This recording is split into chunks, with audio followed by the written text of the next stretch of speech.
including those of affirmative action, but the other general positions in the interest groups and in the constituencies. My name is Baguma Tinkasimira Richard. Thank you for joining us yet again. And we hope that we can get feedback from you. We shall be advising you on how to get us feedback. And I would like to start with you, Sam. Just say hello to the viewers and welcome to the show. Good evening, viewers. I'm Sam Bambanza. I'm happy to join this discussion as a voter to share my perspective. Welcome and thank you for coming. Thank you. Madam Honorable Miriam Matenge, thank you for coming to the Church of Uganda Family TV. You're welcome and you can say hi to the viewers. Thank you. How are you, viewers? Since I'm on the Church Family TV, you forgot to introduce me as the senior citizen and the child of God. Oh, child of God. I said senior citizen, I didn't say child of God. You can't forget that now in my family. I'm glad to be here. You're most welcome. It's a long time after I was here when we were beginning, starting this. But when they finished settling, I think they forgot. When they say politics, they call me instead of calling me to talk people about family. Yeah, but you raise an important issue. But why we think that, and this program, we just started it to focus on the elections, because we think that it is incumbent upon Christians to take part in elections, not to just leave it as if, you know, it's a matter that doesn't concern them. Robert Kwichedeza, you are very welcome from the NRM Secretariat. Thank you. Say hello to our viewers. Dear viewers, I'm happy to be in this Family TV. I wish you all nice listening. My name, as we have heard, I'm called Kwichedeza Robert, a senior cadre at NRM Secretariat. I wish you were in this listening exercise, and also I advise you to give advice on the topic we are going to talk about women participation in this exercise of selecting the leaders for our country come 2031. Thank you very much. And I'm going to start with you, Robert, because you are the one who is actively in this process. Yes. First of all, in the NRM currently, are women playing a key role, or are they peripheral and being tokenism elements? Yeah, thank you very much. That's a very good question. I'm happy that we have a senior citizen, Honorable Miriam Matenge, a real citizen, as she has said. She would be more of help to advise us where Uganda has come from in terms of politics. NRM came to power and found these our senior citizens, majority of them had been left behind. But now, as a senior citizen, she's going to testify for us, and she's going to make our work much easier, because NRM government has pulled out women from the kitchen, from not working. Now we are seeing women participating in the politics of Uganda. Therefore, NRM government has pulled everybody, more women, girls, young children. Now we can see everybody participating, and now we are seeing majority from the grassroots at the LC1 up to the national level. We have just finished the elections for the leadership of the structures from LC1 to the national level. We are seeing the women's league being headed by new entrants, and these are women of high calibers.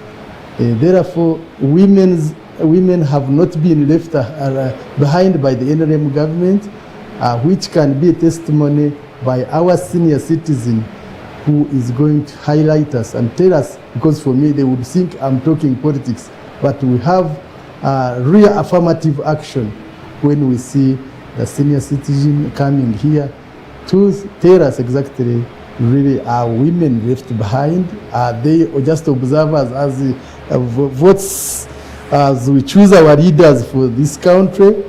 Really, the NRM government has pulled everybody. We are seeing all women participating. Thank you very much. Sam, you are a voter. This time you have been denied an opportunity at the presidential level to vote for a woman. Previously, we have had women as candidates at the presidential level. This time, we have none. And yet, we are being told that the women have been pulled. So, as a voter, somebody who was from a constituency,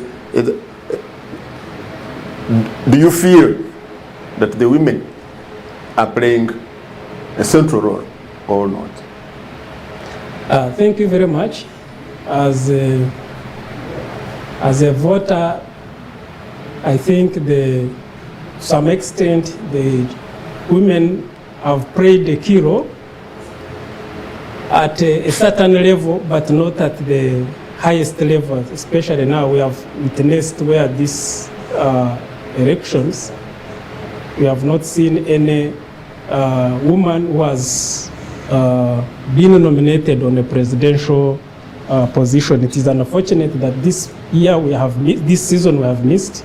Previously, last year we had a lady who was to represent the views of the ladies, and I think also at the sub-national levels, women are performing very well, especially at the parliamentary level, whereby the affirmative action gives them or ensures that every district is supposed to have women represented, and which is about 34 to 35% number of parliament, we have at least women. And even when we look at the district level, we also have women representatives. At LOCs, we also have women representatives. I think there are other factors that affect them not to compete for these highest levels. One, we think that the campaigns are very expensive. So for women, you may find they may not financially be independent to run those campaigns. We have also witnessed women serving different positions in governance, in the judiciary, in civil society, in governance. But we need to see how do we need to empower them that they should be able to compete with men in these topmost positions. So I think we need to do analysis and see what are the factors that are affecting women are not to be able to compete with men at the presidential level. Right, thank you. Honorable Miriam Matembe, you have done many things, including sitting in the executive as a minister, being elected as a representative in parliament, participating in drawing up the constitution. But you have been awarded several times actually for your role in affirmative action movements and processes. Would you say you are satisfied with the role that women have played, even including in the previous elections? Well, thank you very much. Since we are talking about these, I think the current elections, including the previous ones. For me, what I want to say is that 40 years ago, it is almost 40 years. One would say that women were nowhere in the politics of Uganda in terms of participation, competing, to get positions. They were nowhere in the area of public life. on the public platform. I know by the time of independence, 1962, women participated. They also participated in causing independence. If we can look back, remember this, the first woman member of parliament, the late Florence Ulwega. Remember the late Joyce Mpanga also went there in this interim, whatever.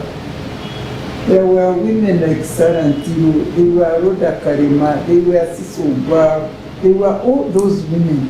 They did participate to bring independence to Uganda. But you know, the challenge with women's participation is, first of all, women are generally discriminated. They were not supposed to be on public life. You see, this whole issue of gender ideology, which divides public space from private space, and then allocates the private space to women and the public space to men. And then whatever is done in the public-private space is demeaned and not appreciated and not taken as important. And so women were discriminated by way of culture, by way of religious misinterpretation and application, legal discrimination. In other words, women were not generally treated as full human beings in their own right. When you see Matembe, even up to this age, you call me to speak in the night on this question of women, it's because women were nowhere. And I have always told people that, yes, we parted company with President Museveni, but I always give him credit. We must give credit where it is due. For me, if President Museveni did not come here to take over the country and introduce a conducive environment which brought us on the public platform, because they came with the woman question high up on the agenda and found some of us who had been dying with a dream to get out onto the public platform and fight for women. We are ready like this. And when the opportunity came, women, where are you? The vigor, the enthusiasm, the people are calling it vibe, is it vibe? The vibe, whatever you call it, with which we advanced onto the public platform. We are completely unstoppable. And I can assure you that within the first 10 years, what we did was fantastic. We even had to influence the Beijing platform of action. I remember our input as Ugandan women on African platform, on Beijing platform of action. It was like we were at the forefront of that kind of situation. I remember coming from behind, and within 10 years I found myself on an international platform addressing the plenary session of Beijing. You can't believe it. Wow. But the vibe, that whatever, which culminated into a fantastic constitution which was gender responsive and sensitive. That environment has gone now. It has gone. Because I will take it back to how I started. When there is no peaceful environment, when it is not conducive to women's political participation in governance and politics, then the participation is wrong. Because as a person who saw the earlier independence time, and after that we went fighting about the government, I mean, women went in a blaze, as if they never participated. Otherwise, the mothers of the women's movement in this country were they have all gone actually. The Karema, the Mpanga. Now me, I'm a daughter of the women's movement. And the daughters did reach at the highest level. in terms of effective participation. We are not talking of just coming on the table. For us, we are at the table, not on the table as a menu. Right now, even when they go through politics, even when they get these positions, what decisions are they making that are so impactful and changing the situation of women in this country? So the conducive, the environment, what I have come to realize is that the nature and extent to which the women will participate in politics and governance to influence the governance agenda and make it responsive for their interests and needs depends on the political environment in the country, which must be free and conducive and peaceful, and also the political commitment on the leadership. In other words, the political will. At the beginning, the political will to empower women in this country and make us reach where we reach was fantastic. I remember even President Museveni giving the statement that the issue of gender equality is not just about women or what, but it is about the development of this country. And that's why we were able to participate, very few in numbers. We were very few in numbers. When we influenced the constitution, when we made the draft constitution, we had 2 women out of 21 member commission. But I can assure you the constitution and traversing the whole country, by the time the constitution was made, almost every Ugandan was ready to support the issue of gender equality and women's empowerment. When it came to CA, I think we were with 56 or something.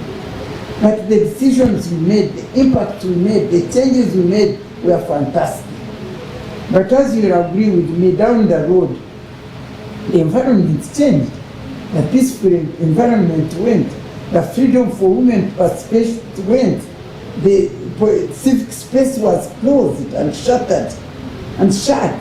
So the environment right now, me when I was participating, nobody was stripping me naked. But you know what happens to women now who are not in the movement? How they've been stripping naked, how they've been, don't laugh. I've never seen a woman in the movement stripped naked because she's supporting Museveni. But all these these women, they have suffered embarrassment and all that kind of thing. So when you critique and say that they are nowhere, yes, if my peace, my dignity, and glory is going to be violated and end up with shame, why should I go out there? These are things which you must look at.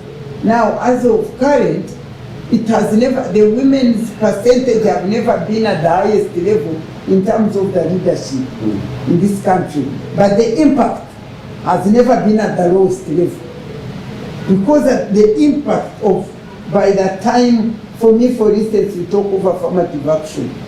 When I went to Mbarara on affirmative action, I was one woman.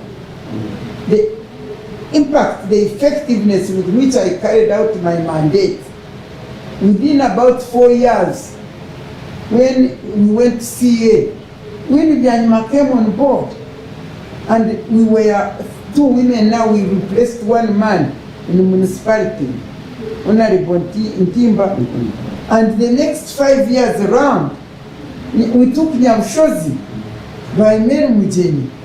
Because of our effectiveness, we were realizing the purpose of affirmative action, because the purpose of affirmative action was twofold. One, we wanted to get the mind of women onto the public platform in political arena on governance. Because the decisions which were being made by one brain of a man were not taking into account the women's brain, and therefore you could not make decisions that were fast, just and fair and good for humanity. So we said bring the woman mind onto the decision making. Point number 2 was when you create that affirmative action and a woman comes and works and they see that, hey, So a woman can also be a politician, he can also work like this. Then the women would say, why not me also? If Matembe can do it, I can also do it. That will increase the women's participation on the main constituency levels. And number two, the public will say, yeah, when we put Matembe there, she did well, why not put another woman? And in Mbarara, it was realized, because by that time, the political environment became bad and we quit. For us, we had secured our 3 positions, and I had not left my affirmative action. I see people arguing, no, a woman cannot stay for long on that seat. Why should she stay? Why should men stay there? Why should you demean the seat for affirmative action? It is for firing up women and the electorate, for promoting women to also participate in the electorate so that they can come in and increase. Now, as I talk, the question you are asking me, because me, I'm not active now, I'm not interested in what is going on, because to me elections do not mean anything to me. They don't improve the situation of Uganda. They are not meaningful. They are not introducing any democracy. They are wasting of resources. They are wasting our time. So I have no time for that. But that's why I don't know. Because I would ask, if you came here to interview, I think you should have first found out how many you were saying women have increased. Women in politics have not increased. What has increased are districts. It's just because the NRM wants to get women to support it. They just create useless and nonsensical districts. Why I say this is because I was representing Mbarara district, and it was 10 counties, and we have 49 sub-counties. And you go in every county and ask about Matembe, my name is still there. But now, my district became 8 districts actually, because I also had in Tungamu. Ruhama was in my constituency. But now if you take Ruhama, that is in Tungamu, and you put Chirura, it has turned into 8 districts in Mbarara. And therefore you say, we have 8 women, therefore they have increased. Ask me about the impact. You tell me, who was representing Mbarara even right now? I'm not asking who is there who replaced Matembe? Many people cannot tell you who replaced Matembe since she left. I'm not joking. Ask them. The impact is not there. Now the numbers, they stayed, they remained one ever since me and Winnie Byanyima and Mujeni left. They remained one woman until they divided the districts. So it is not the number of women. And I want you to tell us now, I don't know whether the main constituency women have increased. They used to be like 15, I don't know, 16, we have reached 16. If you remove affirmative action now, out of those 500 members of parliament, you'll find like 15 who are women. So would you say that 40 years have made any impact on women's participation in politics? There is a great impact. And then you will look at government level. Yes. Never in Uganda have we ever seen the women's participation at governance with more percent than men. In this country, the biggest offices are 7, which we have now, which I will tell you.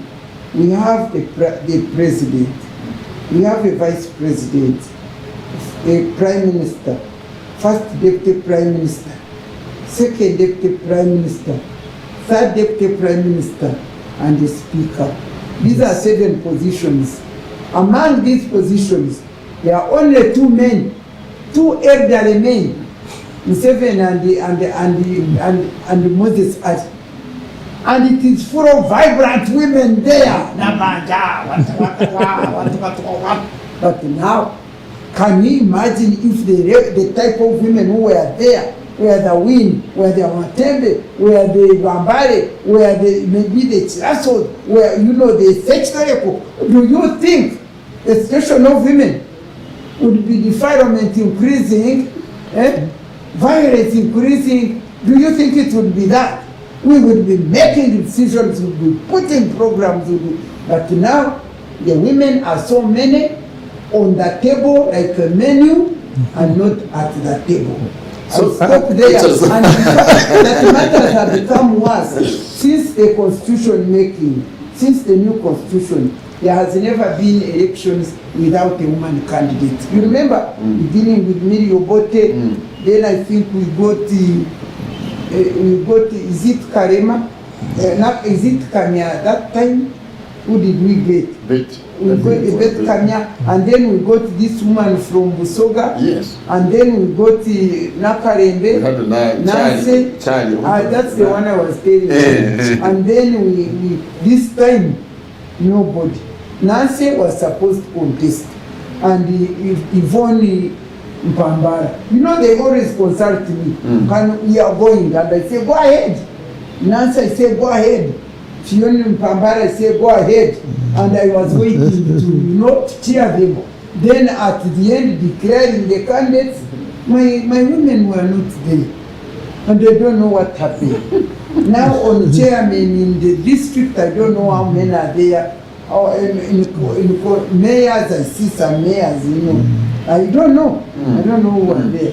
So I cannot sit here and say, yeah, women are there. We were supposed to participate in such a way. We wanted an effective participation that will influence the governance agenda of this country and make it responsive for the interests and concerns of women. And when I talk interests and concerns of women, when you sort out the interests and concerns of women, you have sorted out the interests and concerns of humanity. Which is, Yeah, thank you very much. which is first of all, the top 7. As You have not realized that? the 5 are women. Yes. Completely. And judiciary is not you. We have got now one principal judge. The principal judge. Judiciary. Amongst top 7, as the senior citizen has said, they are women. Now it is her responsibility because NRM government, what it has done is opening space for women to participate in this government. They have put them now, as she has mentioned, 5 of them from the top, from vice president, from to the speaker, down, they are all now women. So what is happening? Because now even in she's asking the district, like now our neighboring district of Shema, the woman is a candidate who has come unopposed. She was alone in Horovumbaras. Now we have, you were alone in that district. Now we have all the district represented by women. Now maybe the quality, tell us maybe the quality of the leaders they are sending to parliament, we should talk about that. But the space environment is very clear to promote a woman of Uganda to participate in the politics. Therefore, saying, as she says, I cannot oppose her presentation. Indeed, women have been empowered to participate in the politics. Now, we are going to ask the question of the quality of the leadership we are sending to the parliament. Who is sending them? The people. Now, Can I give an example? I'm sorry. She's talking of the politics. To me, I talked of the political environment and the political will. And I want to give one example. Don't you see, didn't you talk over my word, my qualification, my whatever, my distinctive impact in this country? Yes. Last elections, when they introduced the elderly people, they put a woman, one woman for this nation. Yes. And I was seeing women, old women suffering, being beaten and grabbed off their land. I said, this God has opened the door for me to go with my revival and fight for the senior citizens and the elderly people. And I went there. Do you know the person whom they said fitted me? Who has now come unopposed? Whom Ugandans don't know at all. Even if you ask, which is the national woman member of parliament for Uganda on affirmative action? If you can tell me how many Ugandans can tell you that person, and yet she has now come out and opposed, as if she has been doing such an effective work. And this is a woman who was a community development worker competing with Miriam Matembe. But because Miriam Matembe is not NRM, if you know how much money, billions of money were invested to get that woman, elderly, 76 years, I was 65, vibrant as I am, but the government of Uganda, of NRM, could not stand Matembe in parliament to represent the seniors. And as I talk, I do not think that there have been any policy programs and whatever I had wanted to influence for the senior citizens. So what is the problem? The problem now, I think, senior citizen, you are, maybe now you are self-defeating us, because now you know the very well that you are the mentor. You are the mentor, you are the pioneer in the parliament to advocate for these women to come to parliament. Now that we have a number, because now we are looking at the number, from now we have 150 districts represented by women. We have leagues represented by women. Now, why now is she saying that there is no space, there is no environment that bring in the woman on the table to defend these other women? Because now the space is, the NRM government has put a space. Women they were 2. Now they are 146 parliaments. Not at the table. We have the toppest queen, 5 of them of the 7 seats, vice president, the speaker, the two prime ministers are all women. Why are they not opening space for these other women to ensure that they also come and participate in the presidential campaigns?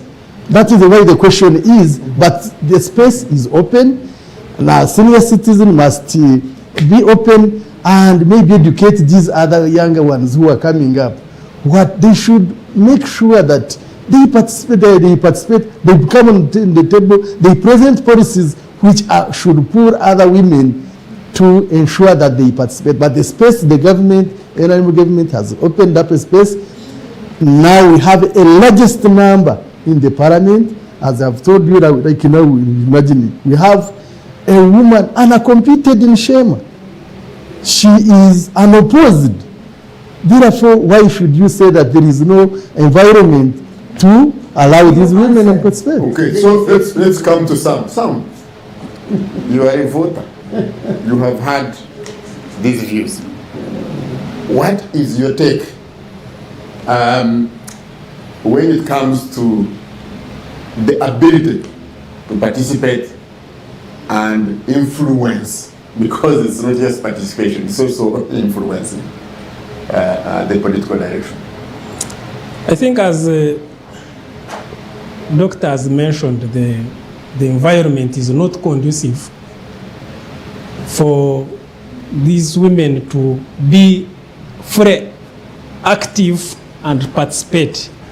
During her regime, however much they were very few, they were empowered and they were good in activism, which is not whereby the many who are there are not activists as they used to fight for the rights of those vulnerable groups. For example, she spearheaded the campaign against rape, but those men who are there now currently, those cases now they are coming up. Women are not coming up to defend those who are being beaten and addressed, as she has said. So we have big numbers, but don't have the impact. Then we also need to learn from maybe the few that who were the seniors now, who are retired, and they made at least a very firm foundation for other women as a stepping stone for them. How was their husbands, their spouses, supporting them to participate fully in these elections? Because now, if we had maybe strong men who would support the women to continue to have these, participate in these senior positions. Is it that it is us as men who don't support our women to participate in those senior positions, to support them, to empower them? Why is it that the majority are quiet in parliament when such issues are affecting the citizen? Why? Is it the quality of education? Is it because it is not the role of the senior citizen that should empower them? But at least if they had trained them, they should at least would have picked like 4-3 that no, this is my successor. Yes, even when I'm retired, I know that there are some strong women behind us. But we see the activism is shrinking. Others, there is lack of mentorship.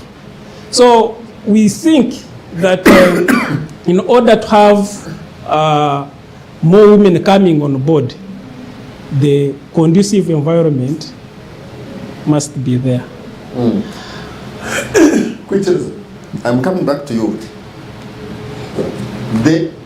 When I was still active in the media and younger, there were many women organizations, women-led, that were training women politicians. Actually, there would be deliberate programs by civil society organizations. Part of the allegations now is that civic space has shrunk, that the laws that have been in place to control these civil society organizations, the NGO board and the NGOB and the assessments by security organizations, and have served to shrink the space, to squeeze the financing, and generally to create psychophants.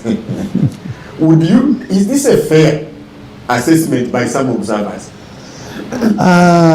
Moderator, thank you very much. That's a good question, but I wouldn't support that argument, because the space which is availed by the government has allowed everyone, every individual, every institution to come up. Because for us, as a government, when you put peace, when you put security, and individuals, it is upon us as individuals to use this space, the security in place. I will go back to the senior citizens. Really, opposition, if you can even see now, the opposition is free to move. But the behaviors of some individuals are the government. We in the government, we say provide environment, conducive environment. That means peace. When the peace is there, and use that environment peacefully to get what you want. But when you misuse this peace and you want to bring in your conditions, like as you have said, non-government organizations come with conditions which may affect our culture, and which as government of the President Museveni will not allow, because we want everyone to enjoy the peace in this country. Senior citizens, as she has said, Miriam Matembe, actually, I always, for me, she is my model. She is the last minister of ethics and integrity. When she left, the discipline amongst these Ugandans, especially women, the dressing code changed. The behavior changed. Because the government said, do this in a limit. You must do your work. If you want to participate in politics, do in the right way. But when you want to say, I'm going to do this, really, with that peace, we need security, we need development. Because for us, NRM government, we say, environment that has been created, a peaceful environment, is to ensure that everyone participates, including politics, democracy. There is no way you can say you are going to develop without democracy. That's why everyone is participating. But we are wondering now, why haven't these women come out to participate in the top position? Yet the 5 toppest position are occupied by women. All councils, from LC1 to the national level, like for us in NRM government, we have a vice chairperson, and she's a lady, the speaker, she's there. We have district chair, all the districts have women leagues. LC1 have committees, divisions have committee for women, which are taking care of the women and the girls. What is happening? Should we leave a space and a control so that we can allow women to come into politics? No. So this non-governmental organization, the space must be there, but should it be misused? Should it be misused? Honorable Miria, really? You know, it's unfortunate. When I come here to debate, where did the ACFOD go? It's unfortunate. When I come here to debate with people who may not be able to know the extent to which the lack of political will and conducive political environment has affected the participation of people. No, we are here to discuss women. But what about men? If you go into men, what are they doing? Apart from buying the voters, the whole environment, the moral degeneration and ethical value breakdown, the conduct of Ugandans the way they are in terms of even leadership and governance. What is driving Ugandans into leadership and governance when what was driving us was serving our people, improving the situation of the people and our nation? What is driving them right now is self-centeredness. They want power to use it for their own stomachs and for their own well-being. You never, let me tell you, even right now, I finished long ago, 20 years ago, I finished any official work. But if you want to know, if you want to ask my husband, my leader, I want to tell you, even imagine here tonight, that's the night I'm on the TV. You say, where are the women here in this country? Where are they to be the ones to be here, to be talking? For instance, it should be the current women who would tell us how many now have managed to go on the mainstream positions, how many are now at the chairperson, how many. We used to fall and say, why shouldn't women be chairperson? We used to ask all these things. But now TV, Matembe come, Matembe come. Matembe come, where are the women, where have they gone?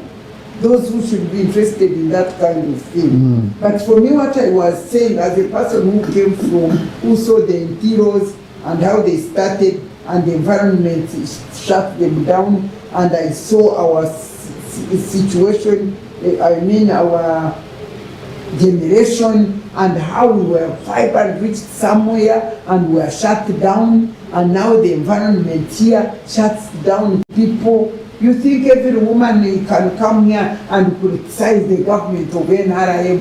You think they would come and criticize it? We are few. It is Sarah, the others, they must protect their lives. Okay, let's go. And when it comes to NGOs, you know our NGOs, you know Vibrant Actford, SEDU, wasn't it closely because Matembe became the chairperson? When you go, the entire time you go to get them out of prison. Senior citizens, I know you have been criticized, but recently you have been awarded for highest performance. If the environment was not good, really, would she have gone to State House? If I had my right to be acknowledged, why should you say now that it is good? It is the women, now the quality of women in leadership. Yes, let's go. Let's take a break. Let's take a breather. But when we come back, we are going to continue with this debate. We are also now going to examine an issue that Sambam Anza here talked about. The monetization of the election processes and the impact that is having on all people, but especially the women. So don't go away. We are going for a short break, and we'll come back. We'll continue with this discussion. Thank you for staying with us. Senior citizen.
tutachetsimbira taba prime minister shi Welcome back from that break. Thank When you for you- staying with us. It's the Family Niyemera TV. umwuka. And it's the Battle 2026 and we are discussing the issues particularly around women role in the elections historically and now.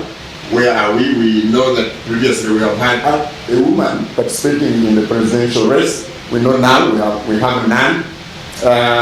We have been examining the independent constituencies, not the affirmative action constituencies. How many women are showing up? We've been looking at the local government level, particularly the chairpersons at the district level, who is showing up. The women movement, the civil society organizations, which used to invest in training women for leadership positions. Where are they? Where have they gone? What has happened so far? We have also seen that among the top 7 positions, 5 are women. How effective? And we've been talking about the question of effectiveness. And one of the things that was talked about by Sam Bambanza, who is also with me in studio as a voter and somebody who has practiced in the elections, the Honorable Miriam Matembe, a senior citizen, a child of God, an observer, and she has participated in elections variously in different positions, and also excuse me, a senior Canada mobilizer, Mr. Richard Robert. Now, first to you, Sam. You talked about the issue of money and the inability to raise the funds to go into campaigning. That could be one of the issues that is curtailing the women participation. But we also know that the expenditure on elective offices has increased exponentially over the years. We know, for example, that it has been reported by some sources that some of the positions in the NRM leagues, people spend up to 5 billion. I was at least watching the youth elections for the NRM, and one of the candidates, youth, took youth delegates, about 150, put them in a hotel resident and kept them there for a week. So what would the youth leader be expecting out of this office to spend so much in it? So this question that you raised of money and the way we have seen, talk a little bit more about your statement that it has been one of the factors that is reducing now and impeding the participation of women in the elections. Thank you very much. This is still in line with what Dr. raised in the conducive environment. Running campaigns in Uganda currently is very expensive, and it is very difficult for women to access political funding. For example, men may risk and mortgage some of the properties. Some men have properties where they own them individually, but it's also very difficult for women to find that they own properties individually. You may find it is a family property, and some men sometimes we have seen them losing houses, family houses, where they mortgage them to participate in elections. So for women, it is still difficult to access political funding. The campaigns are very expensive. Printing of posters, paying the campaign managers to run to have vehicles to run across the district level or to a constituency, because for a woman, she needs more money than men, because more men are participating in the constituency level, where it is just that there are some counties that have only, and there are some constituencies where you find they have like 2 sub-counties. But a woman who is contesting a district, there are some districts who are still huge. She needs a lot of money in terms of campaigns, campaign managers, posters, to run those offices and facilitate them, and it's very difficult for her to mobilize those resources. And even at a presidential level now, to run a campaign at the presidential level, countrywide, it's still very difficult to raise that money. And we are going to see at the end of this campaign, whereby you find people are taking 2 courts of law, that they still have debts. Others have mortgaged their property that they have saved for a number of years. So which women, in this sense, they will may be calculative not to put their lives or their families into risking of what they have accumulated.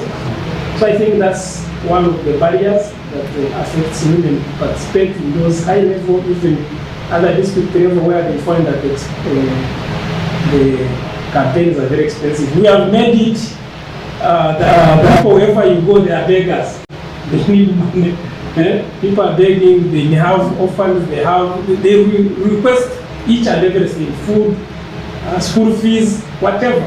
So it becomes very difficult for a woman who doesn't have a personal income to fund elections. You talked about the issue of the envelope. I don't know why they use the brown one. I don't know why I'm not quite envelopes. But you just talked about it during the break, the issue of envelopes. Sometimes sacks actually, and the influence on the elections, and particularly the impact on women participation. I want you to give. Well, they you know, like what you were saying, the monetization and commercialization of elections have a great impact on the women, as he's saying. He's right, because men were the ones supposed to be in political arena. Men were the ones discriminated for because they own the property. The women in the home, they are like, they don't own property, they don't own resources, and men are, when it comes to resources, they are better off than what? Than women. And therefore, when elections becomes commercialized and putting in corruption, the high levels of corruption, then the women find they cannot manage. Many of them, in fact, I envy those people who have managed to come up, and I wonder, I ask them, where do you get resources from? Because at least men go and borrow in banks, borrow from their friends, but I do not see myself going to borrow money to finance elections. And moreover, women are more, they reason more better than men when it comes to caring. When they have a house, the man will rush to go and mortgage a house or sell it, but a woman would consider, no, you wouldn't go in for that. So for them, they don't sit and reason, and what comes, they go and try and they take risks, and so a woman may not take that kind of risk. So finances have also affected their participation. But another thing which has affected their participation, which I get from you are talking of that we used to train women. Yes, organizations which are still existing in a lower level have continued to train these women who participate in elections, like UONET, Uganda Women's Network, like Forum for Women in Democracy, and FIDA, of course. I don't know if it trains them, or Sewigo. I don't think that Sewigo, which I founded after leaving politics, I don't think it now has resources, because when they were shut down in terms of resources, many of them don't have the money. And even increasing now with the Trump now closing the USAID and everything, things have become worse. But when we were training them, I came to learn one of the challenges women are facing, but they are not mentioning it. I told them, why don't you publicize it?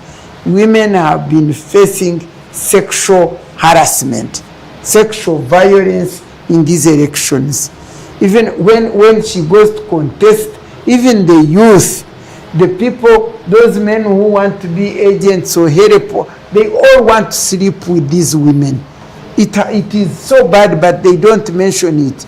But it has been very bad. It is affecting women, even the secretariat, like those who give the flag, or if they are going to accept to nominate you in the secretariat of those parties, they want to sleep with them.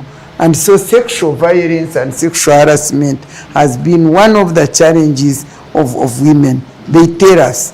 And yet for me, during my time, really, the issue of the money was not there. The issue of sexual harassment was not there. And may I keep saying, but these men who don't have senses, how many women, how many men is this girl going to sleep with? I mean, if you are like a chief agent, or you are coordinator, or you are assisting in this area or the other, how do you expect these women and girls to sleep with these men all the time? I mean, that is a challenge. They don't speak about it, but it is there. When we go to train them, they tell us. And I'm glad I have had opportunity to say it. Some of them go and sleep with those men in order to get the flag, the cards and whatever. But that is still a challenge. And these days, nobody even fights it. They can't even come out and say it. You know, those days we were saying it, we are coming out and fighting for them and revealing the issues, but now the situation is closed. So this my friend here, Kwikiriza, was not able to see the environment I'm talking about. For him, he talks of peace and thinks that peace is absence of what? Of war. But for instance, those women who are struggling to raise resources, are they peaceful in their elections? Those who are trying to fight against the sexual harassment in elections, does it give them peace? So the peace you are talking about is not there. The freedom we want, where everybody can run and feel free, I will go and participate here, and it is not there. It is actually a conscripted space. It is those who can manage to get there. I don't know when you were discussing men's participation, but the men are suffering in the same way. These elections are no joke, and rigging and buying. You remember when Baryomus was crying out that these elections are a sham, I said, praise the Lord. So this man has come to see what I have already seen. You see, you know what they are suffering. They are shouting, it is all sham, it is no good. And for instance, when she was talking of increasing women, but look what we have on this sec, their sec or whatever it is. How many women are there? How many women are on that? That's why this Mamonge and Kadaga are fighting to become, and to become the vice chairperson. But when you go to these people were contesting Central Region, Eastern Region, Northern Region, who is a woman from those positions? Are they there? They are not there. They can't manage the whole region. You traverse the whole region and you want man and resources to go in the whole of Western region to become a member of SEC. So those challenges are there. And another challenge, of course, is freedom now of is your husband allowing you to go there. That's why now even families are breaking. Because for me, when I was, in fact, by the time I left the cabinet, I don't know, I think we were just maybe two women there who were still married, because also power and authority and the change of power relations in terms of women who have become powerful now has also affected families.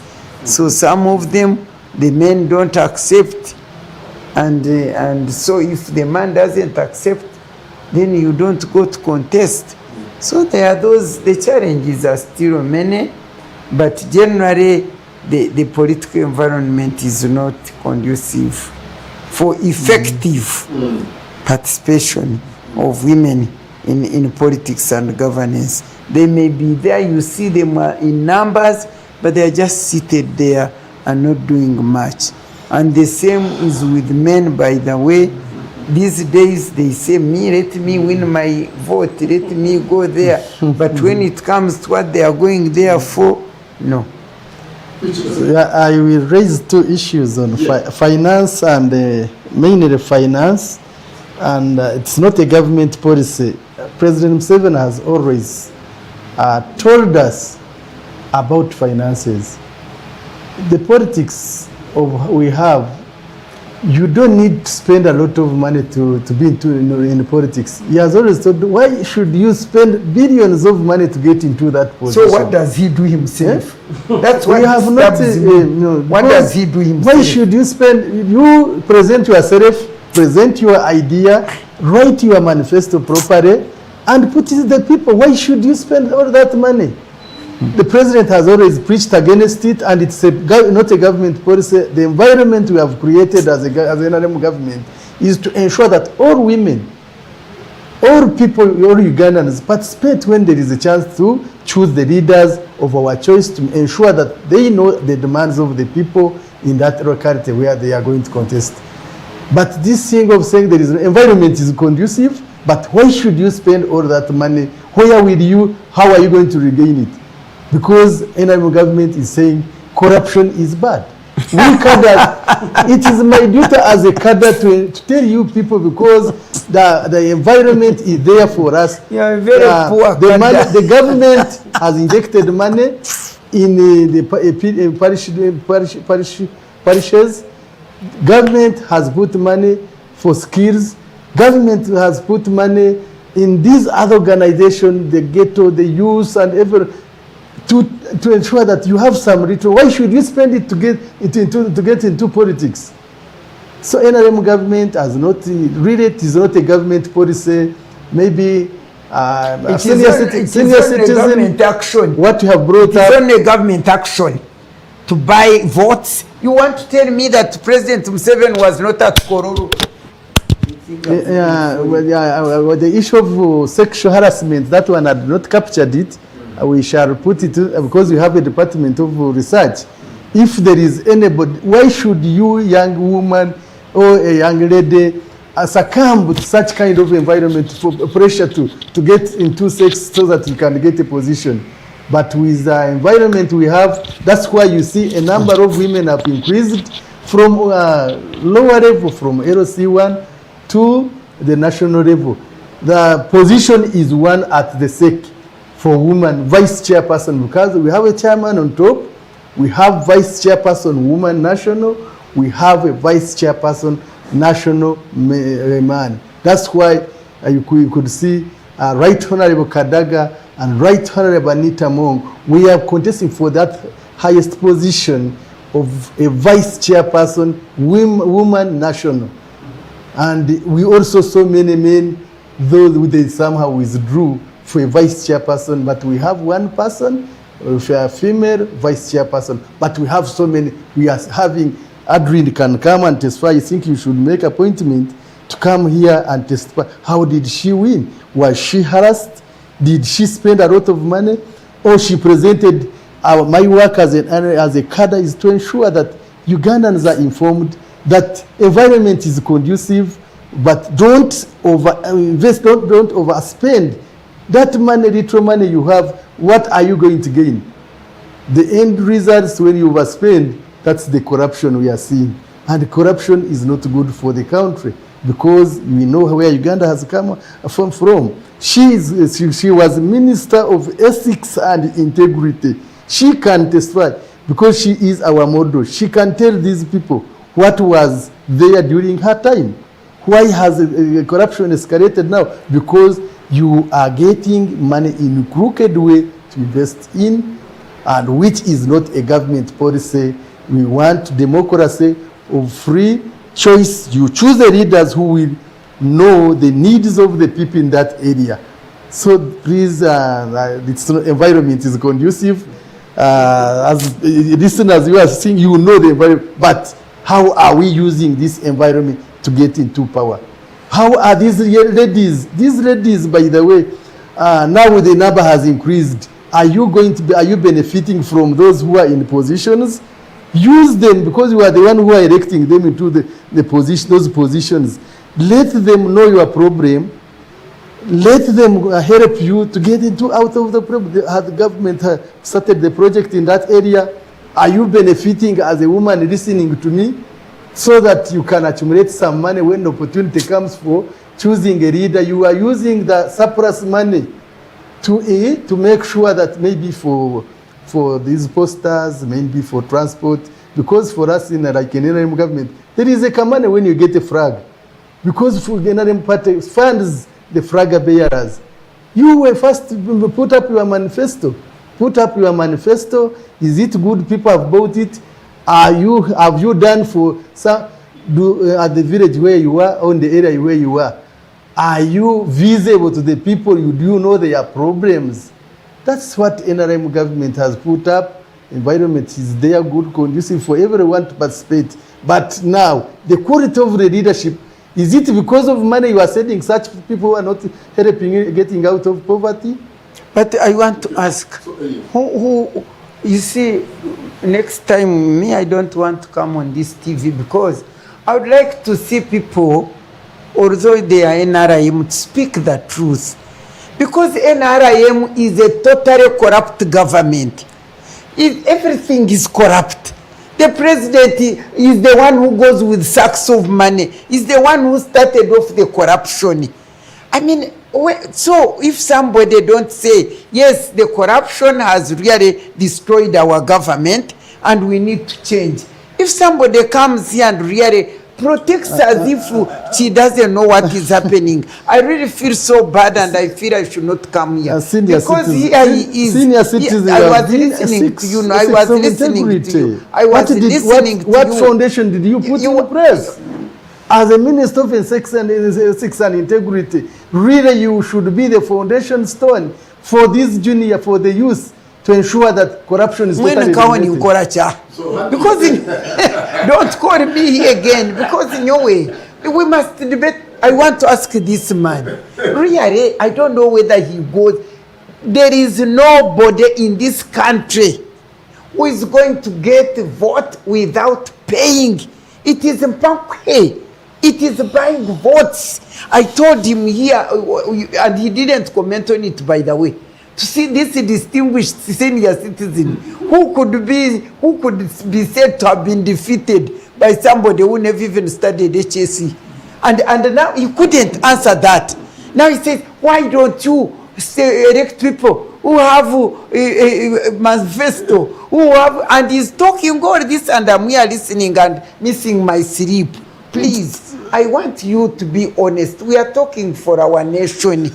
We are here because of our nation. We are saying it is bad. This corruption should really be fought, and it has become too much. This one, he knows that all the NRM people who had flag, they came shouting out how they've reached them.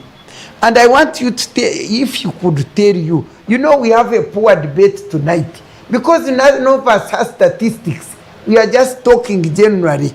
We can't tell how many NRM independent are coming. Or in Ankore, where I come from, in Barara, whoever was defeated is coming back as independent. You go to Igaro Shema, is coming back as independent. In fact, independent may be more than who will be candidates for NRM. She's here. Now, what sort of system is that? And for instance, what sort of a party which allows, which has no rules or principles to govern its nature of politics? Because in democratic governance, either you are in this party or you are not in this party. And when you are in this party, you follow the rules and regulations of the party.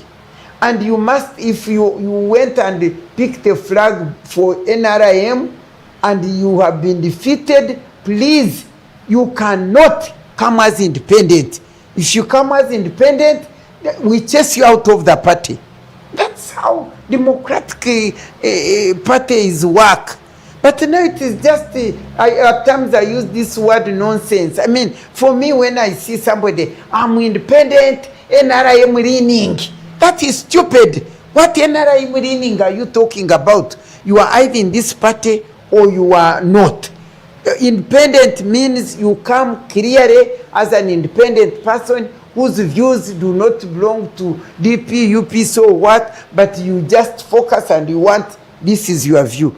But now what goes on? Would you call even Ugandans elections? Elections? Do these people even elect people? They just go there, money, money, money. Without money, you cannot get into the parliament or into governance in this country without money. That is the truth. Now when you come here and say, yeah, political conducive is very fantastic, are you saying that there is no greed? Are you saying that there is no moral degeneration? Are you saying that corruption is not there and moreover led by the government itself? What are you saying? No, that's what disturbs me. You get me right. Let me first come to Sam, and then I will come. Sam, I have seen my president carry money In sacks to give to the youth. Did you see Musoge there? The border. It was it was there. Now, you can argue, and he has argued, that as a sitting president, he's giving money as a president, not as a candidate. As a president, I still play my role to buy as a president. And I would not stop my presidential roles because I'm a candidate. At least the law allows me to continue doing that. But we have also seen, in fact, I think it was the league, the business, it's called Business League of the NRM. I think they were even the delegates were even taken out of Uganda.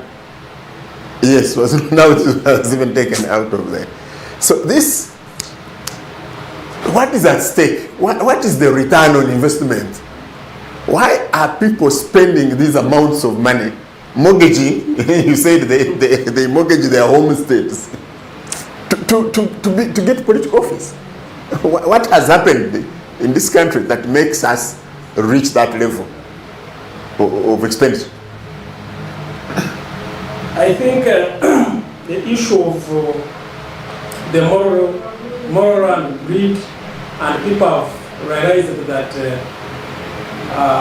political positions people can accumulate wealth very fast, and that's why they find that they can risk mortgage their homes and properties to be members of parliament, to be chairperson, LC5, because we have seen chairpersons they taken spots for selling the jobs.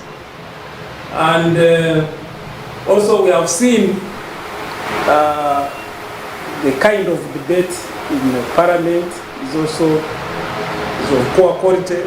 Some bills that affect citizens are being passed, and we hear that people are being given free money for passing such kind of bills. I think those are kind of issues that motivate them. And also people have to recover the money. Nomination, 3 million is not little money for an ordinary Ugandan. So the money has injected in, has to recover them. And Robert raised the issue that people are not stated that NRM flag bearers are given money. But before you become a flag bearer, you first invest in to be a flag bearer. And in fact, in Western, it is very easy. Once you're a flag bearer, it was just a ticket direct to the parliament. But now there is an issue of independent candidates. It means the ground was not well leveled. The petitions that people have been overwhelmed with the number of petitions, and in the primaries, people have lost a lot of money.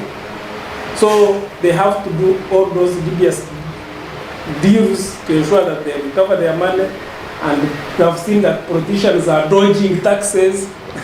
So it's like once you're elected, then you have access now to the government offers.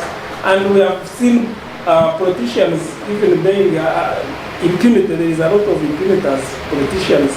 They're influencing other people. Because now once maybe when you are driving a vehicle and maybe involved in an accident, and then there is a politician, he influences a police officer, influences now the courts. So that's why I think people want to, they are competing, they are selling their properties, injecting in a lot of money to be politicians because of the privileges.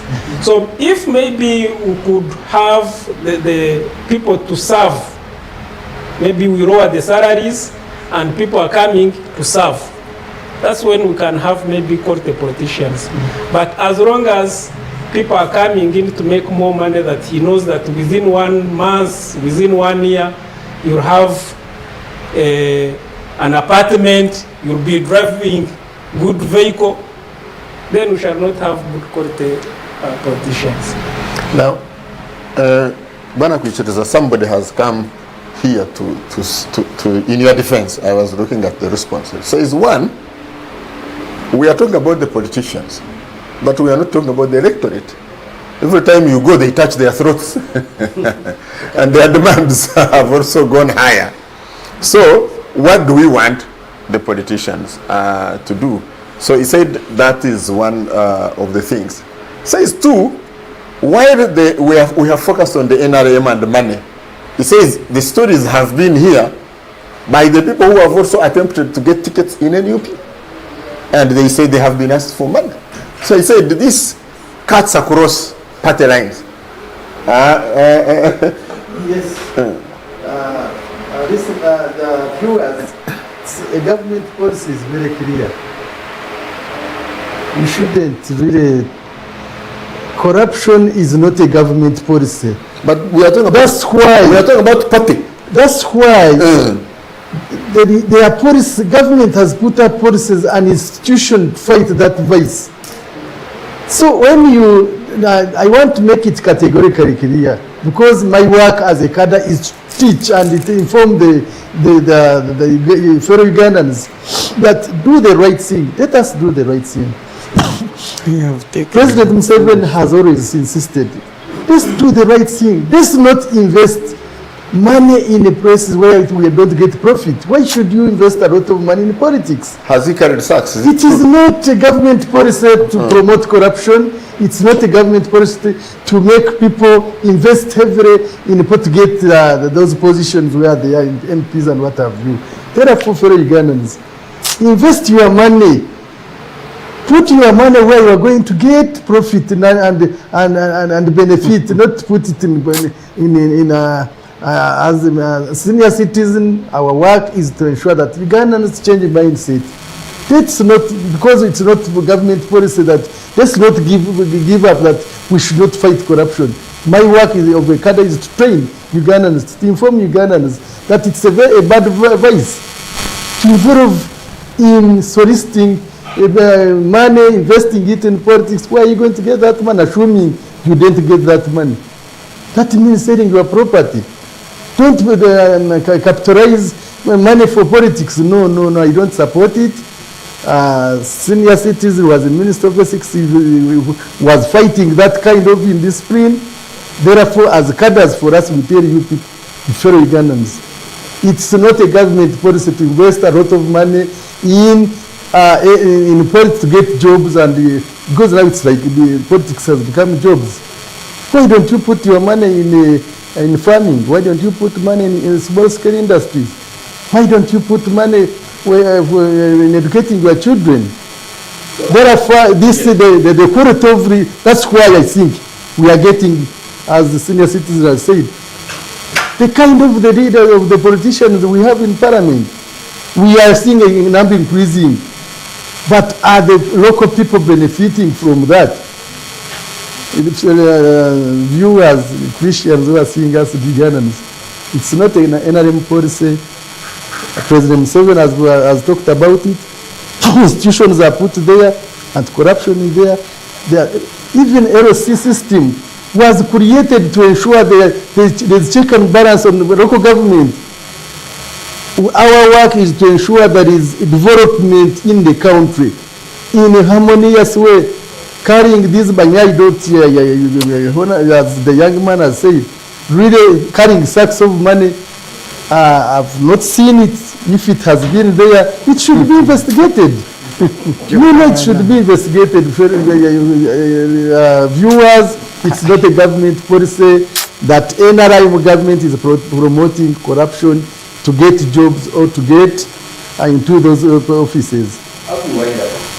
The people you are telling know exactly that the NRM government is a thief, is corrupt, I don't know how to explain it.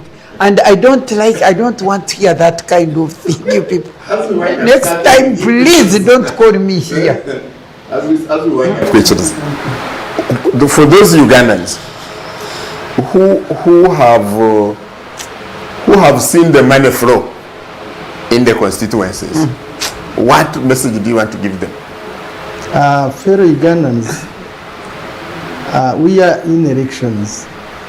Let's not let's give votes to a person who knows your problem, who knows the challenges of that village, who you will call in the hour of need to come and help you and take your views to be debated in Parliament. It's not NRM policy that we are promoting corruption. It's NRM policy to see Ugandans get out of poverty, see Ugandans develop. That's why we are looking now, protecting what we have achieved in 40 years, not through corrupt way, because the institutions are there. When they get you, you will have to go to the Zira. I encourage the senior citizens and all of us here to teach Ugandans their rights. Let's teach Ugandans not to elect those leaders who buy votes from people. Thank you very much. Okay, Sam, as we wind up. As a voter and a citizen, I request that the voters should vote candidates based on their competencies and skills.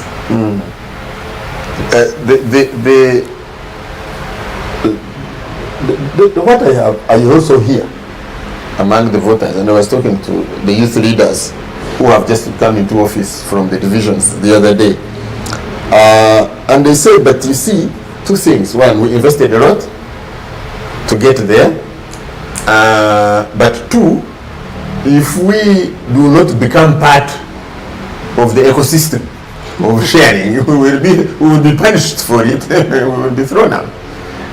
So they're in a catch-22 position. The system of governance, that's not me talking about it. It's them telling me, because I was meeting them. That's what they said. And I want us to give them permission to say what they said. That's what they told me. So I'm subjecting it to this one's view as a voter and a citizen. If the young leaders you have put in place are saying like that, one, they invested a lot. They said we have to get our return. Two, they said if you are in the ecosystem and you are not cooperating, you'll be punished and thrown out. Those issues because of the poor service delivery. Now, if there was a hospital that is functional, there is no way how a voter would be asking you that I need you to contribute during the funeral costs or for medication. If maybe there are good schools and facilities, people would not be begging MPs to provide scholastic or support. This problem is that there is total poor service delivery on the ground. That's why people, even when the money, they have received the money for parish development model, people consume the money. And it is very, very, very costly now to treat a malaria. Why should the malaria be treated in these clinics and cost someone about 100 and 200,000? everybody in the village, you find people are using drip as a method of treating malaria. So the voters also are begging those people, because completely on the ground there is no service delivery. So what we would request is to ensure that we vote for competent politicians or leaders that will speak or that will advocate for the vulnerable people on the ground, to ensure that the service delivery is on the grassroots. Honorable Matembe, as we wind up, We have outlined, enumerated, talked about all these challenges, all these problems. Particularly, I still am interested in the women. Do you see hope that there can be a revival, there can be, you know, a resuscitation to give the women power to be effective? For me, as far as I'm concerned, in this current government, the power does not belong to the people. It is very clear, it is very certain, the people of Uganda do not have the power.